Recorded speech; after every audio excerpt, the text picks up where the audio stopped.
दोस्तों इस वीडियो में आपको जानकारी देने वाला हूं। अगर आपने पुराना कंपनी का पैसा नया कंपनी में ट्रांसफर करने के लिए अपने पीएफ ट्रांसफर रिक्वेस्ट आपने सबमिट किया था और फाइनली आपका पीएफ ट्रांसफर अप्रूव हो चुका है। जो भी आपका पुराना कंपनी के पासबुक में आपका पीएफ का पैसा या फिर पेंशन का पैसा था, जो भी आपका अमाउंट था वो आपका नया कंपनी में जाकर के जमा हो चुका है। नया कंपनी का जो पासबुक है उसमें आपका अपडेट हो चुका है। लेकिन पीएफ ट्रांसफर जब किए हैं तो केवल जो भी आपका पुराना कंपनी में आपका पीएफ का पैसा था वही पैसा केवल आपका नया कंपनी में गया है। लेकिन जो आपका पुराना कंपनी में आपका पेंशन का पैसा था वो अभी तक आपका ट्रांसफर नहीं है। जो भी पेंशन का पैसा है वो आपका पुराना कंपनी के पासबुक में ही शो हो रहा है। और आप जानना चाहते हैं कि जो पेंशन का पैसा है वो ट्रांसफर क्यों नहीं हुआ, अगर नहीं हुआ है तो कैसे ट्रांसफर होगा, या फिर नहीं हुआ है ट्रांसफर इसे किस प्रकार से निकासी कर सकते हैं, इसका कंप्लीट जानकारी इस वीडियो में आपको देने वाला हूं। तो चलिए वीडियो शुरू करते हैं। और अभी तक वीडियो को लाइक नहीं किए होंगे तो वीडियो को लाइक करना है, और चैनल पर नए होंगे तो चैनल को आपको सब्सक्राइब करना है, ठीक है। तो यहाँ पे पेंशन का पैसा ट्रांसफर क्यों नहीं हुआ है ये बताने से पहले सबसे पहले ये जो पासबुक मैं आपको दिखा रहा हूँ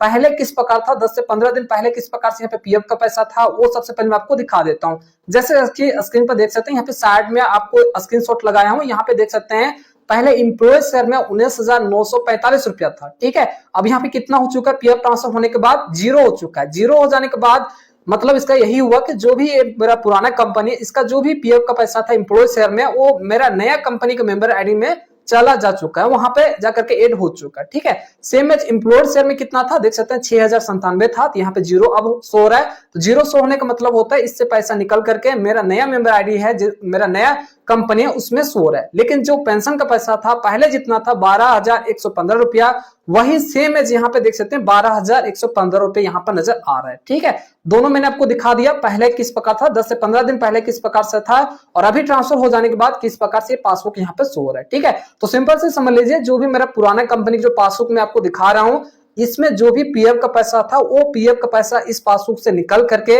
मेरा जो नया कंपनी का पासबुक है उसमें जाकर के अपडेट हो चुका है, उसमें ट्रांसफर हो चुका है। लेकिन जो पेंशन का पैसा है वो अभी यहीं पे पड़ा हुआ है, ठीक है, नहीं गया है। तो क्यों नहीं गया वो चलिए मैं आपको समझा देता हूं, ठीक है। तो बेसिकली दोस्तों जब पीएफ ट्रांसफर करते हैं तो केवल और केवल पीएफ का ही पैसा ट्रांसफर होता है, पेंशन का पैसा ट्रांसफर नहीं होता है। पीएफ का पैसा ट्रांसफर होता है और साथ ही साथ आपका सर्विस हिस्ट्री ट्रांसफर होता है। तो जैसे कि नियमानुसार यहाँ पे जो इंप्लॉय शेयर में था, इंप्लॉय शेयर में जो भी पीएफ का पैसा था वो तो ट्रांसफर हो चुका है, यहाँ पे 00 शो रहा है। जबकि पेंशन का पैसा ट्रांसफर नहीं होता है, तो पेंशन का जो भी पैसा पहले था वही पैसा अब भी यहाँ पे नजर आता होगा, ठीक है।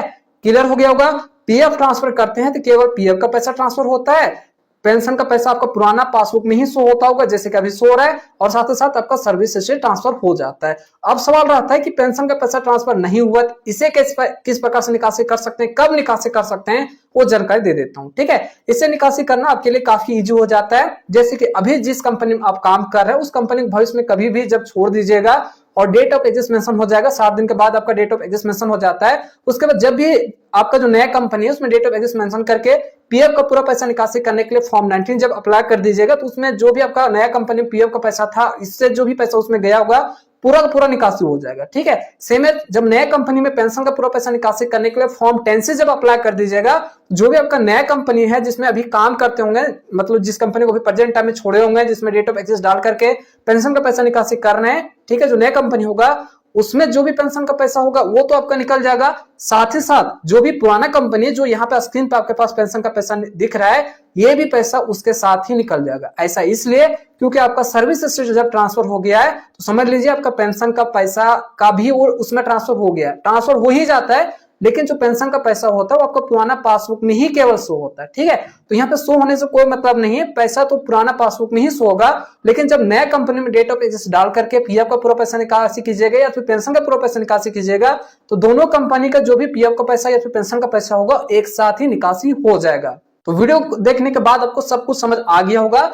पीएफ ट्रांसफर जब करते हैं तो केवल पीएफ का ही पैसा ट्रांसफर होता है और सर्विस हिस्ट्री ट्रांसफर होता है। पेंशन का पैसा जो होता है वो पुराना पासबुक में ही शो होता है। लेकिन समझ लीजिए अगर आपका सर्विस हिस्ट्री ट्रांसफर हो गया तो समझ लीजिए कि आपका पेंशन का भी पैसा ट्रांसफर हो चुका है, लेकिन शो तो आपका पुराना पासबुक में ही होता है, ठीक है।